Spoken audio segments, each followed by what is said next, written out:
Just a quick thought. Aren't you glad you're not ready for today? Weren't those some good names in Scripture that you got to read?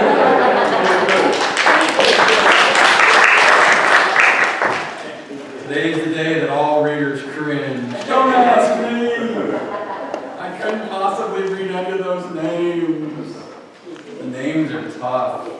The names are tough. But remember, when we look at the names that are in Scripture, there's a couple of things we look around the names. We look at who is being called. We look at what the name means to give us more indication as to why God is using them in the Scriptures. And we're going to look at that as we dig deeper into this lesson for today. But first, I have a story for you. I heard recently. There was a story of a farmer who was out on his tractor working in the fields, and he looks out onto the road and he sees a rabbit. The rabbit comes out of the bush and comes out onto the road, and he's in the middle of the highway. And along comes a car. And the car is speeding down the highway, and it hits the rabbit. Rabbit stew. Rabbit flat. Completely flat. And the farmer notices that the driver pulls over. He stops, he pulls over, he gets out, he opens up his trunk, he pulls out this great big spray can, and he walks over to the flattened rabbit on the asphalt, and he sprays the rabbit. And the rabbit begins to twitch. And so the driver leans over one more time, and he sprays the rabbit again as he's flattened on the asphalt. And the rabbit pops up, and he's in full form now. And so one more time, the driver takes this big spray can, and he sprays the rabbit. The rabbit perks up, and his ears are up. He's got a big smile on his face. And he hops. He takes 3 hops, and he turns around, and he waves to the driver. He takes 3 more hops, and he waves again. He takes 3 more hops, and he waves again, and he continues doing this as he goes off back into the bush. The driver puts his spray can back into his trunk, closes the trunk, gets in his car, and the farmer yells out, "Wait a minute! What's going on?" He goes running over to the car. He says, "I gotta see what's in your trunk. What kind of a can is that?" The driver gets out, he opens up his trunk, and he lifts up the can, and he shows it to the farmer, and the farmer reads the front of the spray can, and it says, "Hair restoration."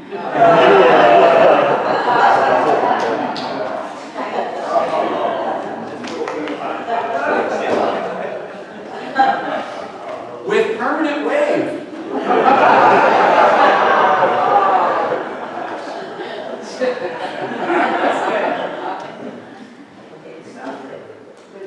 Well, it never gets old. Restoration. Restoration. We're all about restoration, aren't we? We're crazed about restoration. I mean, the topic of restoration just, it encompasses billions and billions of dollars in the industry. I don't know if any of you remember an old TV show called This Old House? I used to watch it with my dad all the time. It amazed me how Norm had all these tools. And of course, I used to say to my dad, "If I got all those tools, I could do that too," right? All about restoring old homes. Most recently on the HGTV network, restoration is all over. And I think it really did begin with a couple by the name of Chip and Joanna Gaines. The show is called Fixer Upper. Christian couple who was involved in real estate. Chip is this great contractor with a little bit of a funny kind of good sense of humor like I have. Tells lots of great jokes like I do. And a wife who's a very talented interior decorator. They had this show called Fixer Upper, was on for many years, I think 6 or 7 years, and did so well. Their symbol is the symbol of a magnolia flower. And it's going crazy. Everything that they had was named Magnolia. Their house was called the Magnolia House. Their store that they had with sold cupcakes was called Magnolia Market. Their real estate office was called Magnolia Realty. She had a whole line of home decor that you can buy almost anywhere in the world now. It's called Magnolia Homes. She even has a cookbook called the Magnolia Table. The symbolism and everything that went along with it just went absolutely crazy in the world. Because we're all about restoration. We're all about being better than we were. We're all about reconstructing, rejuvenating, repair, refresh, renew, revitalize, reinstall, reinstate.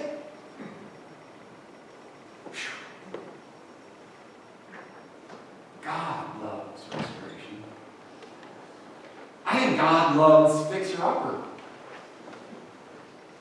I mean, think about it. Who's done some of the greatest restoration work you've ever seen? The universe. The universe was formless and it was void. And then God performed a restoration and then He declared it was good. The Hebrew nation was impoverished and enslaved, and then God came along and they were blessed and they were free. David, he was forgotten. He was completely irrelevant to the entire story, but then God comes along and does restoration and gives him the place of prominence in all of history. And then, of course, there's the story of you and I, found in the letter to the Romans, where he says, "For those who love God, all things work together for good. For those who are called according to His purpose, called to be conformed, called to be adapted, called to be restored." You and I are called to be restored, a restoration project of God, to be just like God's only Son.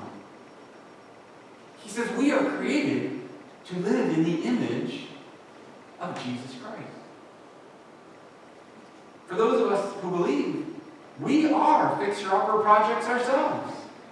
We are called to be changed, improved, renovated into the image of Christ. Now, I don't know about you, but for me, some days when I wake up in the morning and I look in the mirror, I just think there is no way. There's no way. When I look myself square in the face, I become painfully aware of all of my faults, all of my failures, all of my mistakes, all of my missed opportunities in life, all those times when I've turned my back on God and gone the other way, and I think this renovation project is dead. This is never, ever going to happen. And yet, if I'm true, I remember the words that I've read and the words that I've studied from God, who says, no, you are prearranged. You are already chosen. You're a restoration project in process. Well, I don't know if you've ever watched Fixer Upper, and I know some of you said you've watched This Old House, but you all know that restoration is a process. It takes time. Each show is, roughly 50 minutes, and there's a beginning where we get to see what needs to be done, and then there's all the tearing down and all the rebuilding, and then there's the joy and the celebration over the unveiling of whatever's to be new. On the very last episode of the TV show Fixer Upper, the husband, Chip, he's there and he's planting a magnolia tree. Now this is something they've done symbolically. With every home they've given away, they plant a magnolia tree as a symbol of what the love and all that they've poured into it, and they're giving to the new family. And he's planting this last tree with his children all around him. And he says to them, what's really interesting about a magnolia tree is that on your mother and I's first date, I crawled up into a magnolia tree. I plucked the flower, and I gave it to your mother. He gave us just an inkling of what that term, what that word, what that symbol magnolia means to him and his wife, to his family, to his children. Symbols, they have a way of doing that for us, don't they? They tend to evolve with us. They give us great meaning, and they give us hope for the future, and they give us smiles for the past.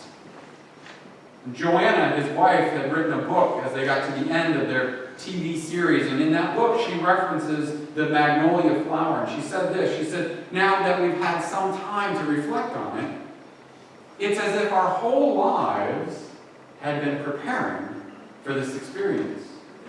We didn't know at the time, but it was as if seeds had been planted into the ground, and a tree had been watered and sunned and fertilized. And then when the tree grew, right at the end of the branch, there was a bud. She wrote, have you ever seen the bud of a magnolia flower? It's a tight, little, tiny pod, and it sits right at the end of a branch, and it sits there for what seems like forever, and then all of a sudden, all at once, in no kind of warning, it just bursts. And when it bursts open, it's a gigantic gorgeous, fragrant flower. It's 10 times bigger than the bud was itself. It's impossible to imagine that such a big and beautiful thing could come from such a tiny little bud. But it does. And that's what this journey has been like for Chip and I. It's a process. It's a restoration. I know when I look around the basements and the closets and the attics of my life where I've hidden some things, I fill with anxiety. Because I know who I'm supposed to be. I know who I should be. I know what I'm supposed to be. And yet it's all a work in process. Well, let's look at what Zechariah has to say for us today in this 6th chapter of his book. We're working through the prophet Zechariah, and as he continues to hear the voice of God and see the visions that God has given him, he is attempting to lead a group of people who were once exiled, sent off to Babylonian for almost 70 years, and now they've been called back and they've been given the task of rebuilding the temple. But it appears to be very difficult to stay on task. And Zechariah is the one who's been called by God to lead those people. And he's to lead them by not only giving them what they're to do, but also reminding them of how God has been with them, and to reassure them that God will continue to be with them. What's interesting about the message for Zechariah, and I've often wondered as I've studied this book and I look at Zechariah, I wonder if he knew. I wonder if he knew all that God was doing with him. I wonder if he knew there was more than just his message for today. Hey, look, everybody, we need to start rebuilding the temple, and this is why. We can do it, we can do it, we can do it. But God also gave him a message of the future. Future hope. I know I stumble like that in my own prayer. I tend to pray for people and situations and things that are happening. I pray for guidance and direction. I pray for a word. But often I'm listening for something that's going to help me today.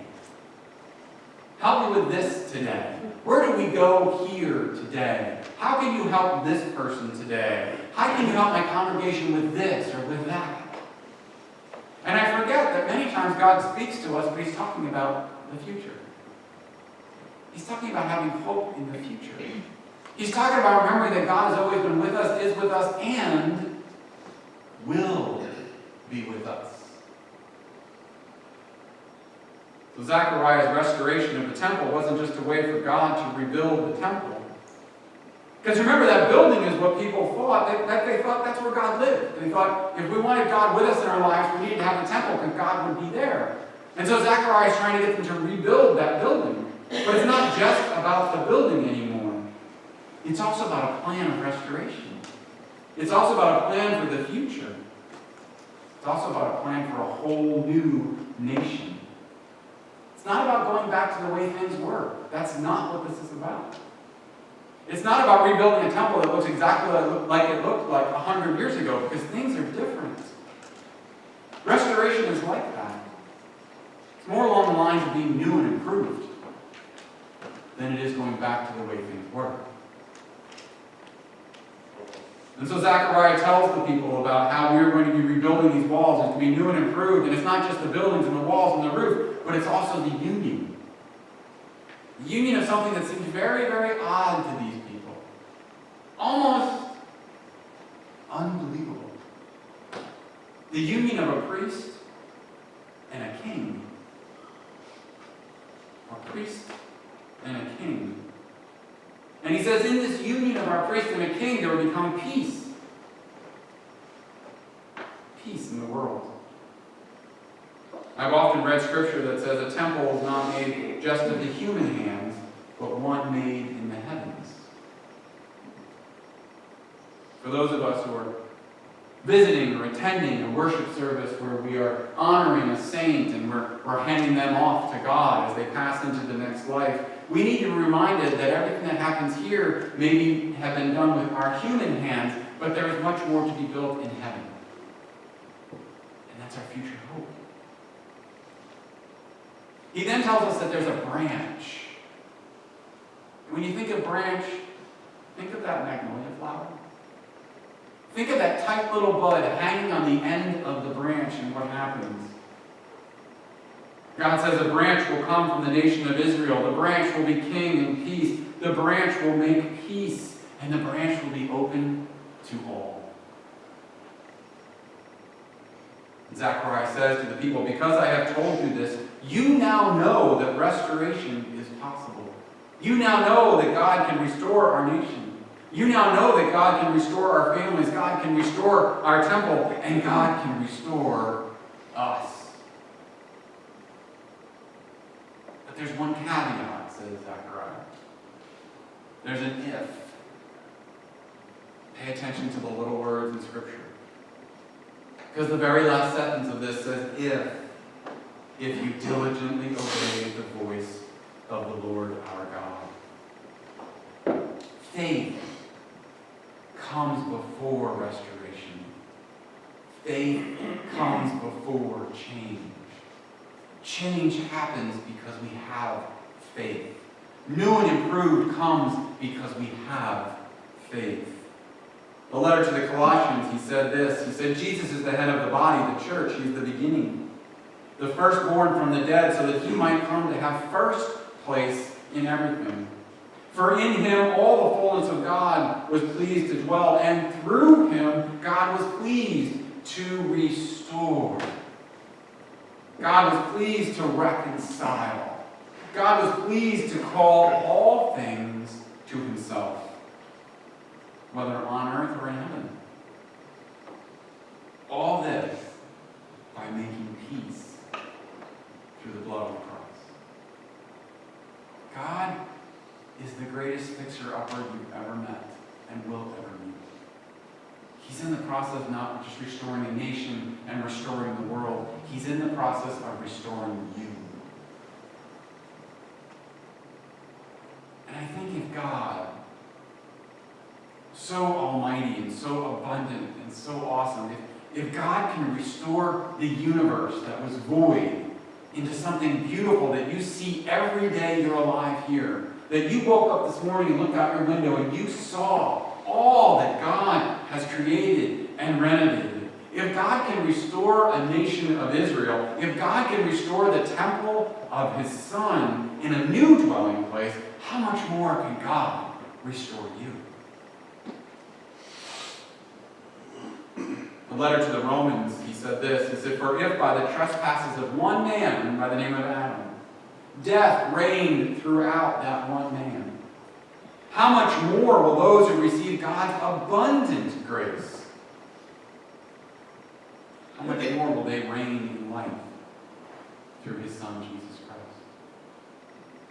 God's grace is so abundant that he not only restores us to the way we were, he restores us to the way we will be.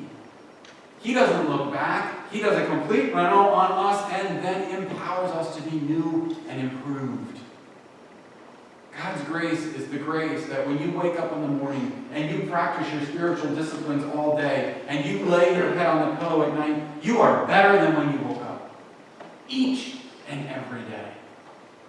Because you are being renovated. Each and every day. And each and every day you are new and improved. And in each and every day you grow closer to living as the image of his Son, Jesus Christ.